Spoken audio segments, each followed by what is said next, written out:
ती मालच न्यायला येत नाहीत. तर नमस्कार शेतकरी मित्रांनो, आज व्हिडिओ काढायचा मुद्दा असा आहे की चिलिंगसाठी काय उपाययोजना कराव्यात, त्यासाठी आपण आज व्हिडिओ काढतोय.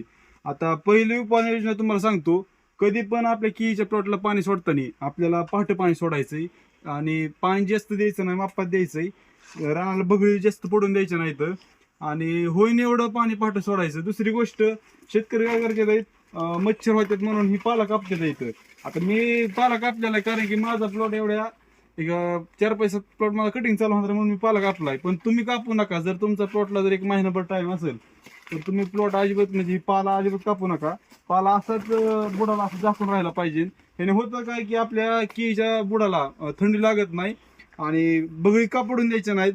तर रानात जर बगळी पडल्या त्याच्यामुळं आपली थंडी जी आहे, थंडी गार हवा ती आतमध्ये जाते. त्याच्यामुळं आपल्या केळीला चिलिंग येते. आणि आपला आधीच तर 10 रुपये, 9 रुपये, 5 रुपये रेट चालू येतं. एकदा जर चिलिंग आली तर फुकटच मागणार आहेत. मागायचं सोडूनच द्या, ती मालच न्यायला येत नाहीत. त्याच्यामुळं होईन एवढं चिलिंग येऊ नये म्हणून प्रयत्न करा. चिलिंगवर पहिली गोष्ट कुठलं औषध नाहीये. त्याच्यामुळं दुकानदाराकडे जाऊन बाबा चिलिंगला औषध द्या, चिलिंग येऊ नये म्हणून असं काय करू नका. हा, सल्फर ह्युमिक देत जावा. हो, मुळी बंद पडून द्यायची नाही. मुळी जर बंद पडली तर चिलिंग लगेच येते. फक्त मुळीला लक्ष देत चला, मुळी काळी पडली का हे बघा. सल्फर जरा जास्त द्या, आपण चेक करत जावा मुळी बंद पडली का नाही. सर्वात महत्वाचा मुद्दा असा शेतकरी मित्रांनो, तुम्ही बेसळ डोसचं नियोजन करा.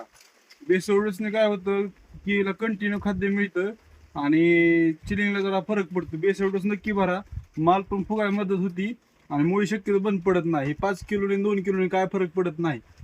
बेसळ डोसचा रिझल्ट 1 नंबर असतो. आणि हेच महत्वाचे मुद्दे चिलिंगसाठी, बाकी काही नाही शेतकरी मित्रांनो.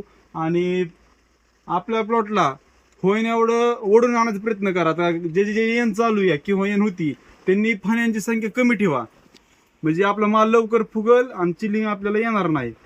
धन्यवाद.